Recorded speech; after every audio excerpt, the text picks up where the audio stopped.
처음 우리 선교부장님께서 제게 말씀을 부탁하실 때 3번이면 된다 하셨거든요. 그래서 기분이 좋았어요. 그런데 끝나는 순서도 준비하라고 하셔서 기분이 조금 안 좋아졌어요. 그런데 15분이라고 해서 다시 기분이 좋아졌어요. 모든 순서를 마무리하는 이 시간에 빠르고 즐겁게 마무리해 보도록 하겠습니다. 오늘 우리 김현철 목사님 어제 오늘 하신 말씀, 그리고 어제 오늘 또 저와 함께 생각해 보았던 그 내용들을 함께 오늘 이 시간에 15분 동안에 정리해 보도록 하겠습니다. 성경의 내용을 하나로 요약한다 그러면 아마 이 성경절일 것 같아요. 하나님이 세상을 이처럼 사랑하사 독생자를 주셨으니 이는 저를 믿는 자마다 멸망치 않고 영생을 얻게 하려 하심이라. 여러분, 서스펜디드 커피라고 하는 거 아십니까? 처음 이 말씀을 들으시는 분들 가운데 무슨 목사가 커피 이야기를 해? 라고 하실 분도 계실 것이고, 또 아마 어떤 분들은 그저 요즘에 새로 나온 커피인가? 또 하실 분도 계실 것 같은데요. 서스펜디드 커피, 영어로 서스펜드는 유예하다 그런 뜻입니다. 보류하다. 그러니까 서스펜디드 커피라고 하는 그런 개념은요, 유예된 커피, 보류된 커피 그런 의미일 겁니다. 그런데 이것을 우리말로 조금 더 자연스럽게 번역을 하면 이미 지불되어서 맡겨진 커피 그런 의미입니다. 이 서스펜디드 커피는 경제적으로 어려운 사람들을 위해서 누군가가 미리 값을 지불해 놓은 걸 의미해요. 이 서스펜디드 커피 역사는 꽤 멀리 올라갑니다. 약 100년 전쯤에 이탈리아 나폴리에서 카페 서스페스라고 하는 이름으로 처음 등장했습니다. 이것은 노숙자를 비롯한 불우한 이웃들이 부담 없이 커피를 한 잔 마실 수 있도록 하자는 취지에서 시작되었습니다. 그런데 그 이후에 이 서스펜디드 커피가 자취를 감추었다가 약 10여 년 전에 그리스에서 다시 부활했어요. 주머니 사정이 여의치 못해서 커피를 자유롭게 마실 수 없는 사람들을 위해서 자유롭게 커피를 마실 수 있도록 하기 위한 카페가 생겨나게 된 거예요. 근데 이거 아무 데서나 하는 게 아니라 서스펜디드 커피를 취급하는 카페들이 필요한 거예요. 가령 이런 겁니다. 커피값이 뭐 $3라면 그 카페에서 어떤 사람이 커피를 마시러 온 사람이 $6를 지불하는 거예요. 그러면 하나는 서스펜디드 커피요. 그러면 점원이 메모지 한 장을 줘요. 그러면 이 사람이 그 메모지에다가 힘내세요 뭐 이런 거 쓰는 거예요. 그 다음에 이 사람이 그렇게 쓴 메모지를 그 메모판에다 붙여놔요. 그러면 이제 어떤 사람이 커피가 마시고 싶은데 커피 먹을 돈이 없어요. 그러면 서스펜디드 커피를 취급하는 그 카페에 가면, 그리고 그 게시판 메모판에 보면 그런 쪽지가 몇 개 붙어 있는 거야. 그럼 쪽지를 하나 떼고 그리고 읽고서 용기도 얻고 그리고 점원에게 주면 커피를 한 잔 받는 거예요. 그러니까 말하자면 이게 무료 쿠폰인 거예요.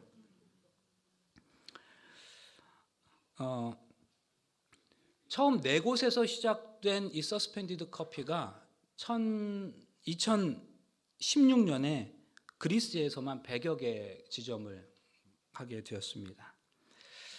그리스에서 이 서스펜디드 커피를 처음 시작한 사람은 어떤 동기에서 시작했을까요? 이유는 대단히 간단합니다. 어떤 이유로든 재산을 잃고 직장을 잃은 사람들이 경제적인 어려움으로 인해서 집 밖조차 나갈 엄두도 내지 못하는 그런 사람들에게 그래도 커피 한 잔은 하면서 주변의 사람들과 이야기를 좀 나누라고 하는 취지에서 시작되었습니다. 그런 의미에서 이것은 단순히 동정보다는 선물과도 같은 그런 것이었습니다. 그런데 우리가 기억할 것은 이 서스펜디드 운동이 시작되었던 그리스가 국가적으로 대단히 풍족했을 때 이것이 시작한 것이 아니라, 사실은 그리스가 극과 부도 위기를 겪으면서 실직자가 많아지고 나라의 경제가 밑바닥을 치고 있을 때 바로 그때에 그것이 시작되었다는 사실입니다. 그러니까 이 서스펜디드 커피 운동에 동참했던 사람들 역시 돈이 풍족해서 참여한 것은 아니었습니다. 오히려 지극히 평범한 사람들이 이 운동에 주로 참여해 주었습니다. 그런데 이제 이 서스펜디드 커피는 그리스뿐만 아니라 전 세계적으로 흩어져서 세계 많은 곳에서 서스펜디드 커피 이 시스템을 운영하는 카페들을 많이 만날 수 있게 되었습니다. 더 나아가 서스펜디드 커피 운동은 다른 음식으로도 확산되고 있는 중입니다. 캐나다에서는 서스펜디드 밀, 그래서 맡겨둔 식사라고 하는 개념도 생겨나게 됐어요. 식당에서도 이런 일들을 하게 되는 거예요. 독일에서는 많은 음식들이 들어있는 냉장고를 공공의 장소에 갖다 놔서 누구든지 그 냉장고에서 필요한 물품을 가져갈 수 있도록 하는 나눔 냉장고가 등장하기도 했습니다. 작지만 그 작은 것으로 이웃사랑을 실천할 수 있고 풍족함에서 오는 여유가 아니라 넉넉하진 않지만 함께 나누는 마음의 실천이 감동을 주는 그런 이야기라고 할 수 있습니다. 20세기의 가장 위대한 유대인 신학자였던 아브라함 조슈아 헤셀은 이렇게 얘기한 적이 있습니다. 하나님을 믿는다는 것은 하나님의 꿈을 나의 꿈으로 삼고 그 꿈을 이루기 위해 해산의 수고를 하는 것이다. 여러분이 헤셀의 말을 이렇게 적용할 수 있을 겁니다. 하나님을 믿는다는 건 내 삶의 자리를 하나님의 원하시는 자리로 이동하는 것입니다. 그러니까 우리가 예수님을 믿는다는 것은 예수님의 꿈을 우리의 꿈으로 가지고 살아가는 것이지요. 그럼 여러분, 예수님의 꿈은 무엇이었을까요? 그것은 하나님의 나라를 이 땅에 가져오는 것이었습니다. 그러면 여러분, 하나님의 나라를 이 땅으로 가져온다는 개념은 또 구체적으로 뭘 의미할까요? 그것은요, 하나님의 나라를 이 땅에서 구현하며 살아가는 걸 의미해요. 뭐라고요?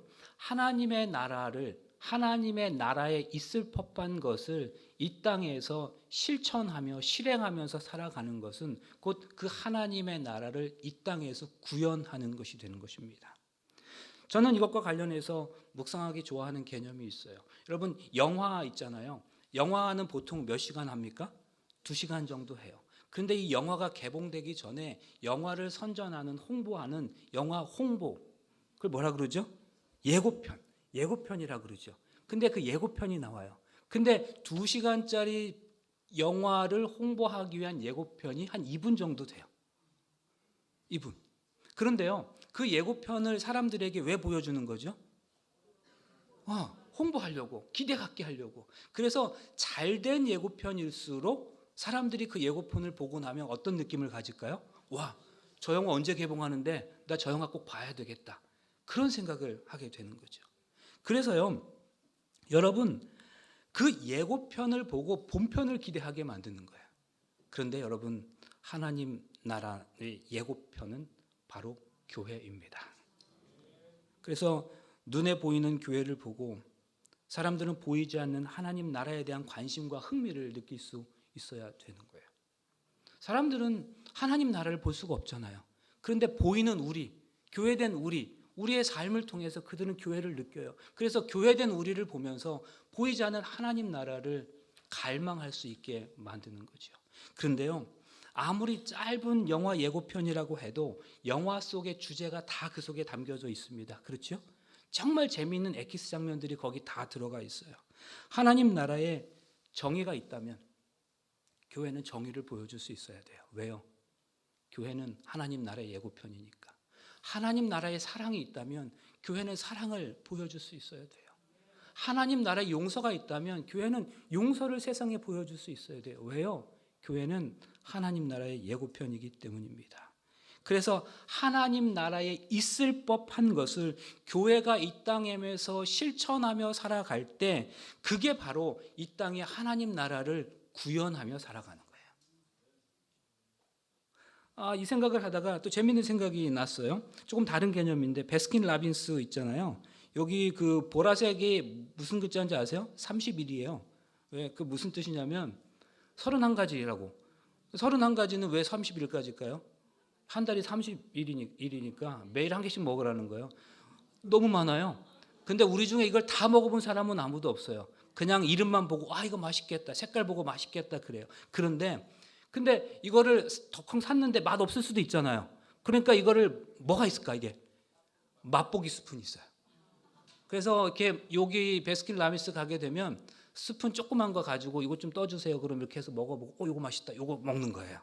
여러분, 교회는 하나님 나라의 맛보기 스푼이에요.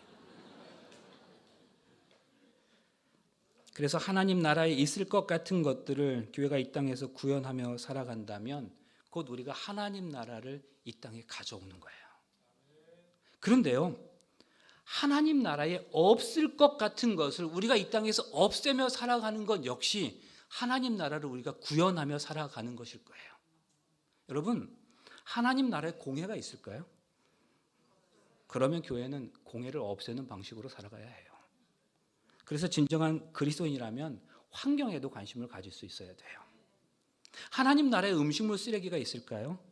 그렇지 않을 겁니다. 그래서 교회는 음식물 쓰레기를 없애는 방식으로 살아가야 합니다. 하나님 나라에 불평등이나 불공정이 있을까요?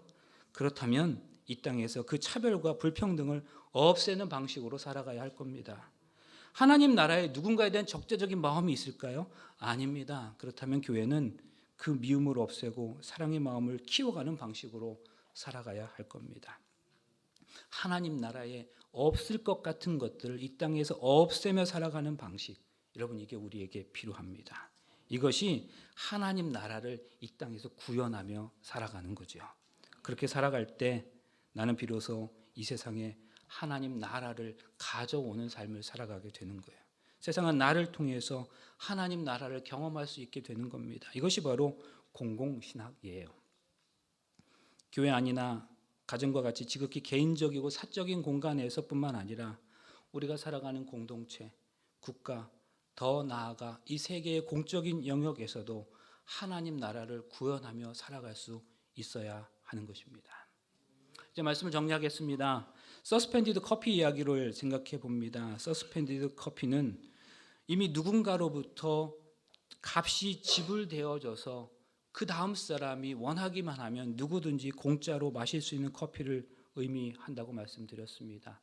저는 이 단어에 착안하여 서스펜디드 가스펠, 그래서 이미 지불된 복음이라는 개념을 생각해 보았습니다. 오늘 우리가 경험하고 있는 복음, 우리가 감사함으로 누리고 있는 이 복음은 분명 우리의 어떠함에 상관치 아니하시고 우리 주님께서 우리를 위하여 이미 지불하신 값으로 누리게 된 축복입니다.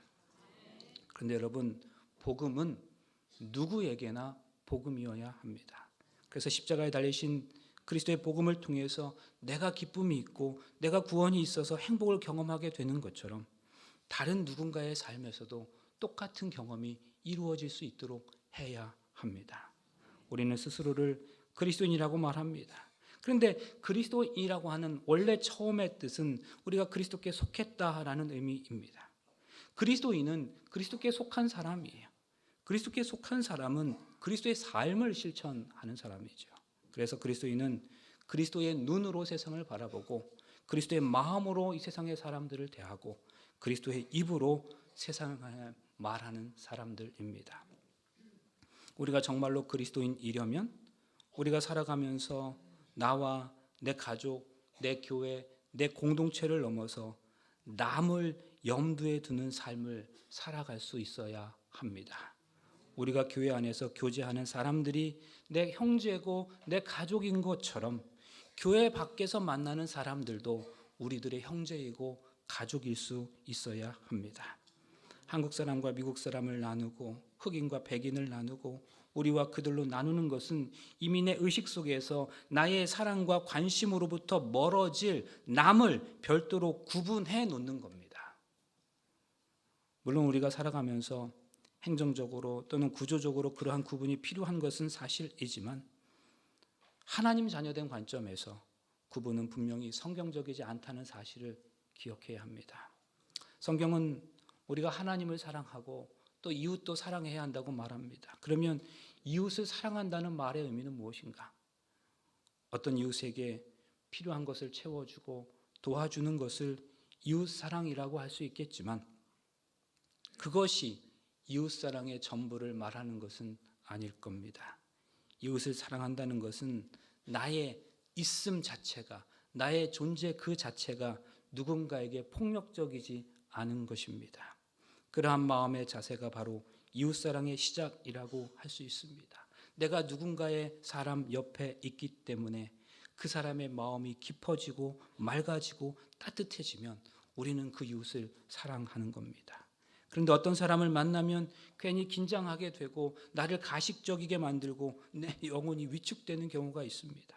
그 사람을 만나면 그가 나를 어떻게 판단할 것인지 하는 생각을 하게 만든다면 그는 이미 이웃사랑에 실패하는 겁니다.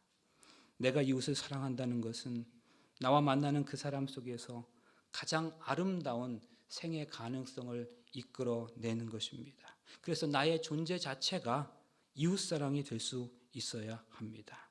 그런 사람으로 우리 매일의 삶을 살아가면서 나를 위해 이미 지불된 복음이 이 땅에 우리 모두를 행복하게 하는 진정한 복음이 될 수 있어야 합니다. 여러분, 이것이 우리가 몇 번이고 반복하여 불렀던 정말 그런 교회 되기를 희망하는 것 아니겠습니까? 이제 아마존 전 CEO 제프 베조스가 한 말을 소개하면서 말씀을 마무리하겠습니다. 사람들은 내게 5년, 10년 뒤에 무엇이 변할지를 묻는다. 그런데 무엇이 변하지 않을지 묻는 사람은 한 사람도 없다.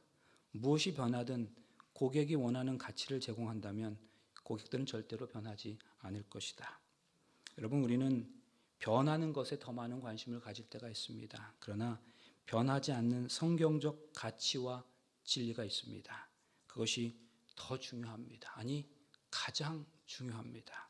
그것이 본질이기 때문입니다.